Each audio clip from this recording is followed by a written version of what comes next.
Okay. Okay. Hey, girls. We are here with Skylar. She just told me that this is actually Skylar Peters. She's my really good friend from Florida. We met when I was living over there. And it's sad because we actually met my last year there. And so we Yeah. didn't have a lot of time together. It was so sad. And we just connected like at such a deep level and just had such a great friendship, a really strong one from the very beginning. And I think we were only able to like hang out for like 6 months or something like that. Yeah. And then it Like was short, over. but it was like such a fun time. Yeah. I know, it's so sad. So anyways, but she is super smart. She is a personal trainer with NASM, the National Academy of Sports Medicine, like I am. She's also a fitness nutritionist like I am. She's a mom. They are business owners. They actually own a Hawaiian Grill. What's it called again? Pounders Hawaiian Grill. Pounders. And their chicken really helped me whenever I was like dieting. I just go to Pounders Hawaiian Grill. Her husband's Hawaiian, so they've got like these cute, what are your kids' names? Keikoa and Kaiulani. Kaiulani. Oh my gosh, they're like cutest freaking kids ever. You said it really good. Did I? Kaiulani? That's because I've lived in Hawaii. And then they're about ready to open up another restaurant in another town in Florida. So they're just very motivating people and visionary, and I really connect with her. So I asked her if she would talk with me because we ended up doing that program together called Better Body After Baby. We're both busy moms.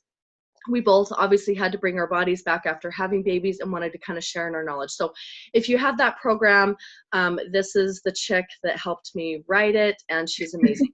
So my biggest thing, so I want her to kind of just introduce herself a little bit more. Is there anything more you want to say about yourself, like, or how long you've been training or experience? Yeah, I don't know. I'm just like you said, I'm a mom. I think before even a trainer, I consider myself an athlete. Like I focus. Oh, that's like right. Didn't you ran at Utah State, right? Oh yeah, but I mean not even like a legit athlete. Like I just like instead of like viewing myself as the knowledgeable trainer, like I'm constantly adapting and learning and growing within my own body and focusing on becoming the best. That kind of thing. But that's the number one reason I wanted to talk to Skylar, because I have learned a lot from her, and I love that she is always taking something like some kind of training and then tweaking it and adding something to it, and she just is always like making it her own, putting up her own like home gym, and just she's never just set in one way of training or way of nutrition. Like she's, like you just said, you're always evolving and adding new things and experimenting, and that's why I think she is so valuable to talk to in this Zoom conference. So what I wanted to kind of talk to her about is her journey on, like, how you kind of really started in fitness, like maybe talk about some things that were not clear to you and what that transitioned into. And I remember you ended up competing at one time just because you wanted to kind of have that experience, because that's kind of how Skylar is. She just wants to try new things. Tell me, I mean, you learned some things that you didn't like, and things that didn't work. So just kind of give us a little bit of like knowledge and experience from your training, your own personal journey. Okay, so I'll try to zip it up really quick. No, take your time. I was running track at USU. I ended up getting pregnant and kind of putting that on the back burner. Actually, no, I became a certified personal trainer before that. So I kind of, that was like such a packed time in my life, I guess. So after having my first baby, it was kind of just like this hit and miss. Like I knew the workout stuff, like the being a trainer, the proper movements and stuff, but the dieting was the stuff that was like the hard, like it was different, right? Yeah. I tried the clean eating. I tried all of these things, and like nothing was helping me kind of, and it wasn't just helping me get back to that body that I just felt great in, post baby. Oh yeah. So I discovered this thing called macros, and how it was the big movement if it fits your macros. And I kind of became religious about it. And I realized like it was just like science. It's basic numbers. It was like the most accurate thing for me to get from point A to point B. I did like a competition. I did a couple like bodybuilding.com competitions. Actually, that's right. And I'm then, gonna post that picture for you guys, because how much did you win? Was it $5,000? Or yeah, it was five five grand. grand. So yeah, so I'm gonna post, I'll get that picture from Skylar and post that. It's a really awesome transformation that she did. So you did that Well, and I've done transformation. a couple of them. One of them, probably my best transformation, I didn't even place, but like one Oh, of them that's that right. like Right, one of them that like I just lost like 10 pounds or something like that. I won the right. 5 grand. What the heck? So you, But but in order to have that transformation, followed like your macros, and yeah, that's how you did that. Okay. that is how I like, whether it was the bodybuilding.com competitions, I did like a photo shoot when I was starting my own Mm-hmm. personal training business at the time. And then even when I did the show later, macros has been the thing that I've done. The Like, foundation. yeah, foundation. There's something about macros that just teaches you so much about food, like I what's in the, totally agree. yeah, Mm-hmm. like just what's in the nutrients, the macros, the what you need. There's something invaluable about that learning process. So what's interesting though is after the show, I kind Can of I got ask you into, one question?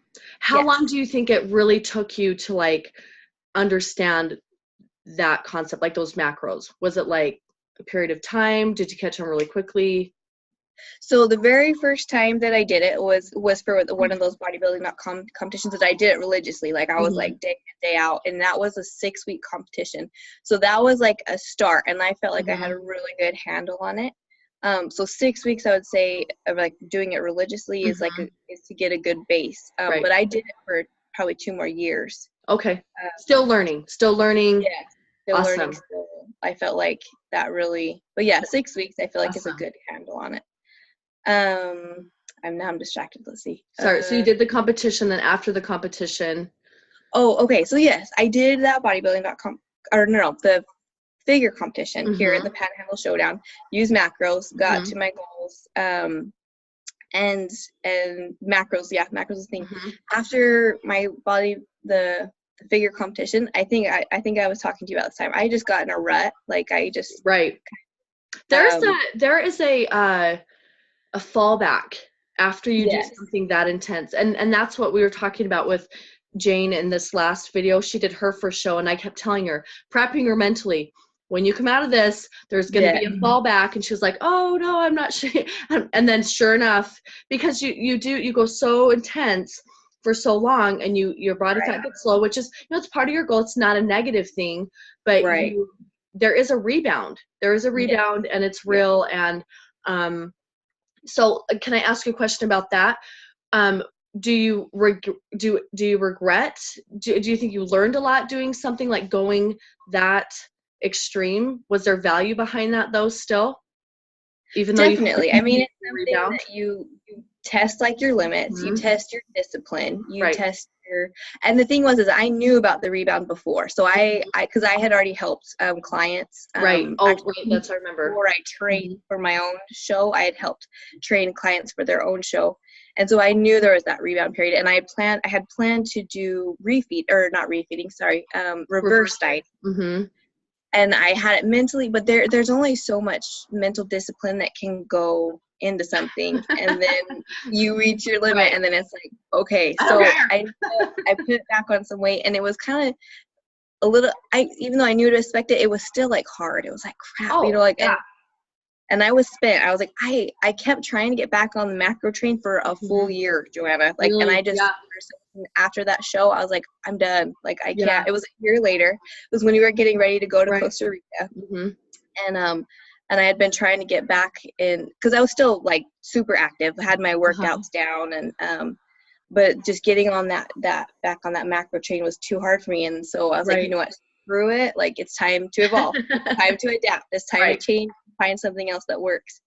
And so I ended up going to Costa Rica, and my only goal was, it was more like a boundaries. It was more like okay, I'm going to eat breakfast, lunch, and dinner. I'm going to focus on fruits and vegetables, keeping it kind of lower fat. Because for me, I do better on lower fat, higher carb. Everybody's different. Right. So, I was just going to say, that was my next question, is that is something that everybody kind of has to find for themselves. I do better on lower fat, higher carbs. I'm like, I just need the, I would rather have the carbs, for sure. Right, exactly, yeah.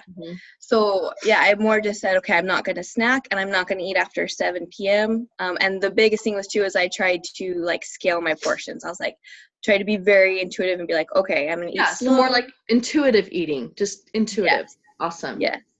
And so, like, so while I was in Costa Rica, that's what I did. And during that time, I was there for about 6 weeks. I lost the weight, the 10 pounds, which, and maybe that's what I meant before when I said I'm an athlete first, is my main goal is not to lose weight or to be at this aesthetic look. So I guess as an athlete, my goal first is performance. So, but there is just that body that you feel your best in. Right. You feel like where you're good at. Right. So and in reaching and getting to like that mind frame of, like, a lot of my girls, I know, have that goal to have more of an intuitive eating, to start focusing on a lot of performance and things like that. But don't you think that comes in time as well? Like, if your goal is that you need to lose 50 pounds and you need to gain muscle, you might have to approach it like more of a bodybuilding perspective, and you have to kind of focus more on the macros and really know like what is happening in order to get to that goal. Yeah, so exactly. For me, like, I was able to do the intuitive eating because I had learned so much about the food I was eating and about what my body reacted the best to. And so I did come to that point where I was like, macros is done for me. Like, I can't do it anymore. But I couldn't, that's where I learned so much about. But it was still a huge transition, like, to go from thinking like I have to count this, instead of to just listening to your body. So it took practice, and it took like a lot of activity. Like in Costa Rica, it's probably the most active I've been in. Like, even though I work out daily, it was like we were walking up a mountain every day to go swimming. We were like walking to school and walking to the store, and just be more active. And I even decreased my workouts during that time. If you think that somebody, for example, might not have that lifestyle that is as active, do you think that they need to tend to be someone that really tracks then a little bit more? Or do you think that you can be an intuitive eater without? I think you can. It would just, the intuitive eating will take more discipline if you're not as active. So the macros is like a fallback. Like, if you're not willing to be disciplined, then the macros is going to be something that makes it accurate for you. That's okay. Awesome. Yeah. So it's on your stage in life. Right, for sure. And this is why I really wanted to talk to you, because I know this about you, and I really appreciated this about Skylar when we became friends and started talking about fitness and just like emotional ties to training and nutrition, and becoming not only fit but also fulfilled. And I think a lot of people are always seeking just being fit. I just want to be fit. I want to lose weight, and they forget that fulfillment part of like not always sacrificing memories for macros and finding that balance and being able to enjoy the journey along the way. Because it's super easy. And I mean, I got caught up into all of that, like tracking every little thing. And sometimes I look back and I think, did that do a lot of damage? But I'm with you on the fact that I don't think that I could be as an intuitive, because right now I'm more intuitive eating as well, where I'm not tracking as much. I know what my breakfast should look like, my lunch, my dinner, but I've also been pursuing this for like 15 years and skill building over time. I would never recommend someone to be an intuitive eater from the very beginning. But I think that you get to that point because you become, and I hate to use the word obsessed, because that tends to be like a negative. But it's a good word, a little. It is a good word. It is. And I think that I'm reading that book right now, Be Obsessed or Be Average. And it's making me feel so much better about the obsessive nature sometimes that it takes in order to like really get to your goals. Because at the end of the day, and I tell my girls this all the time, 90% of look around you, not very many people love how they look and feel. And it seems like it's such a hard thing to grasp. So 90% of the people will never get to their physical goals. And of the people that do, 85% will always revert back. And so that's why, and so I have this group of girls, and if you've got 30 girls in a group, that means that 3 of them, of the 30, would technically, statistically, be successful. Right. And to me, that like blows my mind. Like, so I'm trying to give the girls as much help as I can to understand like how to get over those hurdles. What are some things that you would recommend to anyone that's really like feels like, oh, this is never going to end, I'm never going to get a hold of this, is it always going to have to be like this? What are things that like you recommend even for your clients, for people that you coach? So actually, like I love this subject within the fitness Awesome. theme. I've been thinking a lot about it actually. So the first thing is habits. You have to create habits. If you are struggling to do something every single day, it's not going to last. If you don't like what you're doing, it's not going to last. Right. So that you have to be able to do something every single day and make it a habit for it to last. I've been listening to Mel Robbins. Do you know who that is? I love her. Oh my gosh. Yeah. So like I love her. Can I invite you to dinner? I love her. Oh my gosh. So it's just like, motivation is garbage. It totally is. There's no such thing as willpower. I'm like, it never gets easier. Every time I get up at 4:30 or 5 a.m., I'm like, oh my gosh. Right. But it's just habit. It's just creating those habits. Exactly. So you do the 5-second rule where you're like, you set the intention that I'm going to make this decision to work out, even if it's only for 20 minutes a day. Because some people have this idea they have to work out for an hour a day, when really 20 minutes a day is is better than if you did that every day or 5 times a week than if you did 3 times. You know, like if you go consistency, right? So just something simple. So you make it simple, you make it balanced, make it a habit. Do the 5-second rule where you're like, you have to make that decision and follow through within 5 seconds, because once you hesitate, you're not gonna. That's Mel Robbins. That's my big. I love that about I love that. I know, just go. And I think that's where a lot of, and you know this as being a coach too, like so much of it is it's just a decision. And I was telling some of the girls at the gym yesterday, we went to my sister's birthday party, and when we went in, my younger sister who I'm coaching, Jody, she walked in and she goes, so I brought my Power Crunch bar, so I'm not going to have any cake, you know, like she'd already made that decision that that's what she was going to do. And I was telling the girls, just like what you're saying, it's not willpower. It's so much of it is just knowing what you want, making the decision, and not relying on willpower. But if you've already made the decision that whatever it is that you need to do, then you're more likely to follow through than just try to try to make it all about willpower. And it creates it helps to create the atmosphere. So if you struggle, like my thing is junk food. Like I love chocolate and cakes, brownies. Oh, me too. So as long as I keep them out of my house, I do pretty good. Like, but if they're in my house, I've created the atmosphere that it's accessible, and I'm like, just another. You know, it's important to find that way to create the atmosphere. And I was just thinking about something. I actually wrote down something about the Mel Robbins thing. Let me see really quick. Yeah, great. We'll take anything that you've got. This is all super valuable. Yeah, I can't think of what I was going to say. But another thing that I'm doing too is it's even more than decisions too. It's about your priorities. Yeah. Some people are like, oh, I'm too busy to do this, or I'm too, I have to clean this, or I have 3 kids. We all are busy. We all have kids. We all have a million things on our plate, you know. It really does come down to priority. So for me, because I struggle, like you know what I mean, like I have to make a decision every day, and but I have to say, okay, I'm putting working out right now before everything else. I'll get my kids breakfast, get my 5-year-old to school. If I have to put a movie on for my 2-year-old so that I can get a 30-minute workout, it'll come before cleaning. It'll be before emails. It comes before Facebook. You know what I mean? Like, it's all about priority of where it's at. And people think that they're too busy or too this, but really it's just not a priority. Absolutely. That's tough love, but it is 100%.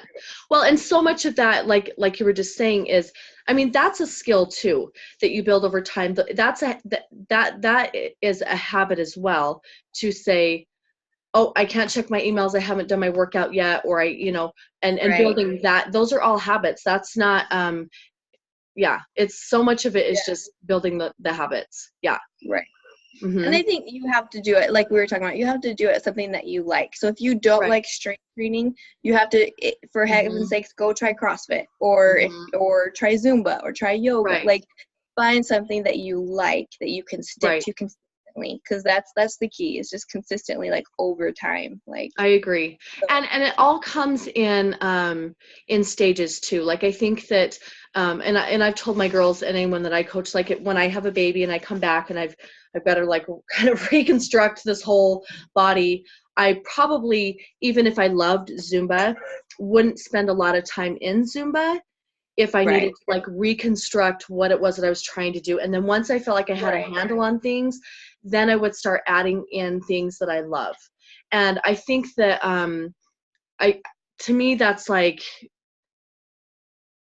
valuable because I see a lot of girls that will go to the gym over and over and they don't get anywhere, and they do a lot of things that they love, which is good, but they're either not pairing it with their nutrition correctly, or they need to be adding in something that would really help them kind of get to their goals at a higher level.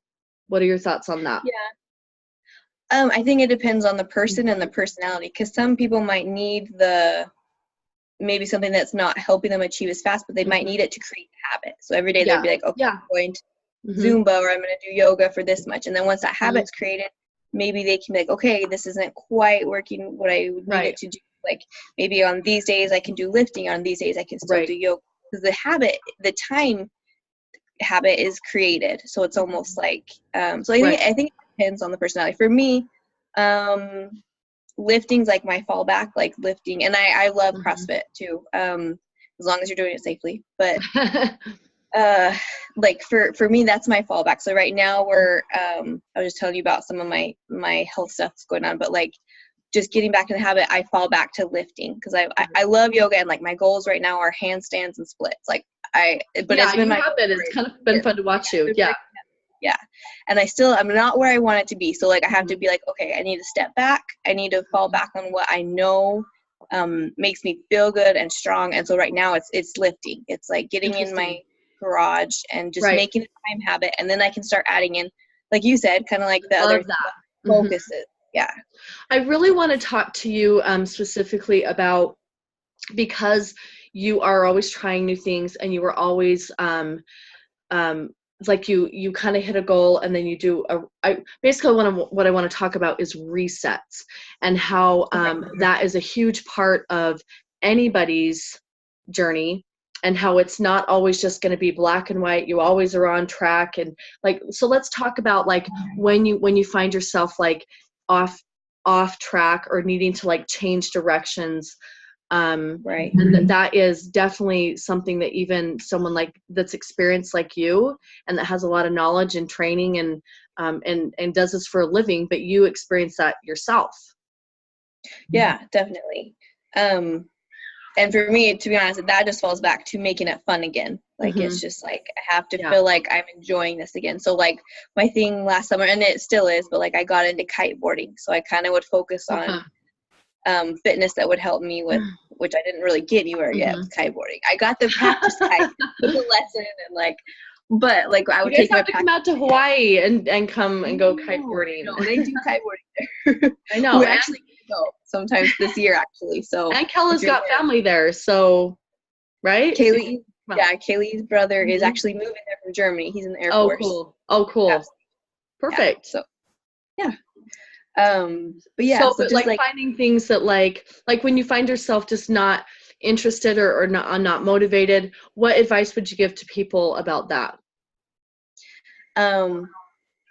Listen to what your body's telling you it wants to do. If it wants to dance, then start dancing. If it feels like it needs to be stronger, start strength training. Or if you need adventure, do rock climbing or kiteboarding. Or I think it really does, and this might come with experience too, like you were saying, you just have to start listening to what, it's not just your body. I think it's your mind. It's your body, mind, and spirit. It's like all of it. Your whole package, it'll tell you what you need to do if you start listening. Because I think like you were saying, some people just get so into mindsets and they think it should be like this or it should be like this, when really your body does have all the answers if you are just people to listen to more it. in tune with it.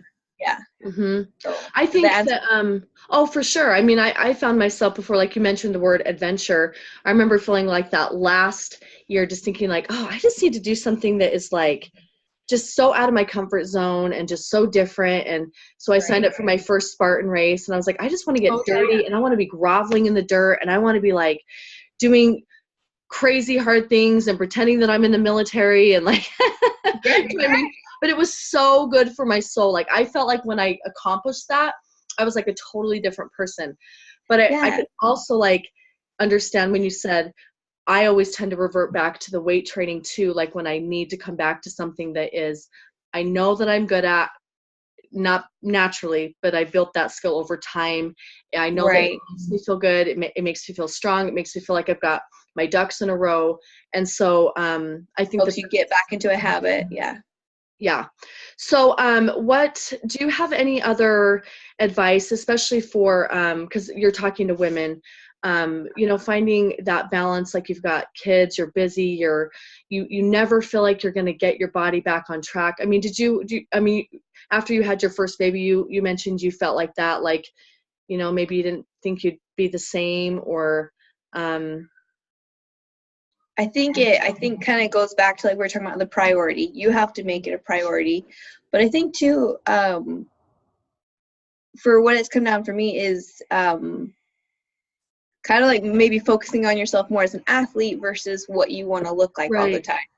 Focus on your performance goals. Don't stress that you're so much overweight, or focus on the things that you can actually. So the other night I was feeling like this, like I was telling you, I've been working on these handstands and splits for a year, Joanna, and I love it. I don't know if it's just like because of lifting, it's kind of like I have so much bound muscle that it takes me so much longer to become that flexible. And so I was frustrated the other night, and I was like, I can't focus on eating and nutrition and workout, and I was just frustrated. And I just realized, like, okay, I am an all or nothing personality, which I think a lot of women are. I think so. I'm all the way in, or I'm all the way out. I ate this piece of cake this morning, so I'm gonna binge the rest of the day. I know, right? But really, I was like, no, like, it's not all or nothing. It's doing the small things consistently that over time will make the biggest changes. So not focusing on like that you're not at your goal. Focus on what you did good today. So I was like, I worked out this morning. That's what I needed to do. That's what's pushing me towards my goal. And then what's crazy is I got the splits like 2 days later. Oh, really? So you're about ready to turn that corner?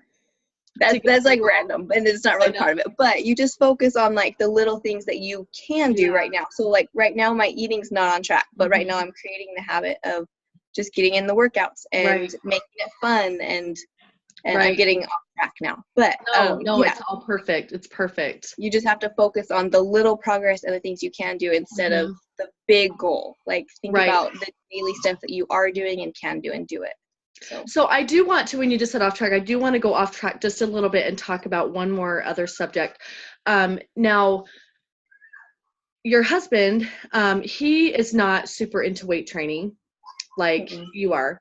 And my husband is not like a big weight trainer like I am. And I think I have a lot of girls that I work with that get frustrated, like if their husbands are not on board, or they just feel like, what have you learned along the way as far as like being able to like maintain the fitness level and life that you want, and allow your husband to be how he needs to be, and like, kind of connect that together? I guess I it's not so much of a conflict for me, I guess, because he's like naturally athletic, and he's naturally active. He doesn't like strength train or focus on fitness like that, but he like plays basketball. I feel like as long as he's making healthy choices, it's not such a big deal. I would obviously be a lot harder if I had a husband who was like down the other opposite. And I guess the only thing I could think of if I did that was, you just gotta do you. Like you just gotta because I mean, and even still, like he doesn't want to work out. Maybe he doesn't always understand like my fitness goals, but you just have to know you. Like you have to feel assured and feel and know your power and your goals and Well, and you find that power. I guess that's what I'm trying to get to, is you find that power within yourself, and you don't necessarily need your spouse to be doing exactly what you're doing in order to find like the overall happiness. And it's that would, if that was my thing, we would never be happy. We're so different on so many levels, like fitness, spiritually, even personality. He's like and I'm just like, oh. I know, you're so much more carefree, and he's like, I'm like him, and Mike is definitely like you, where I'm like, hey, come on, like, what's your goal? What's your goal this week? And he's like, my goal is to just live my life. I'm like, you gotta have a goal. You gotta have a goal. So it's, so I get that for sure. But I just wanted to kind of emphasize that, like, I think a lot of people think that girls that are like couples that are fit always together are just naturally happier, or you're going to be happier in your fitness journey if your husband's doing it with you, or, and it's, I actually don't think so. I think sometimes it might be harder if you have the same goals, because then you're both like demanding the same things, whereas if you kind of different, I don't know. I guess I've never thought of that, like that if like the two similar fit couples are, I don't know. Yeah, interesting. Do you have anything else that you would like to add to any like aha moments? Like, I've had several in my like fitness journey where I'm like, oh yeah, that makes sense now. Or do you have anything that's like something that was profound that stuck out to you that kind of really, helped you just enjoy the journey more, or find your balance more, or be more okay with who you are? Geez, I feel like I've had like a million of those. Do you think that's because you are constantly seeking it? Yes, you're constantly seeking it, and the universe or God or the spirit, intuition is gonna tell you what you need to do. It's kind of like you're putting that energy out there, like, or the prayer or the intention, like, I want to reach this, I want to feel like this, I want to do this or look like this. And then so as long as you just don't give up and you keep trying consistently, it's send it back to you and be like, okay, you need to do this, you need to do this. For me, it's been things like finding balance and listening to your body, and as actually one of them's not pushing too hard. I have a tendency to like go extreme, and then I fall back. I'm like, I can't handle that. Making it fun, for sure. I think it's putting that intention and energy in there, and then believing that you're going to achieve it, and just continuing, I guess. Awesome. I feel like I have too many of those moments to even think about. I know. No, I think so too, but I think it's because it's like I said, it's always in front. You're always thinking about, you're always seeking it. But it seems like you have a lot of really good balance in your life. Like, you're happy, you've kind of found your rhythm, but that was found over years of being disciplined, taking the time to learn new skills, trial and error, falling forward on your face and getting back up, knowing that there's always a reset or a rebound. And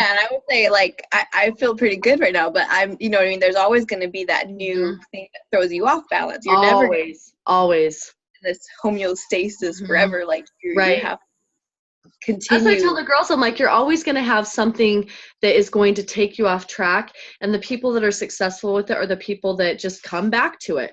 That it's important to them. So they're going to. Whether it's a year or a month. Right.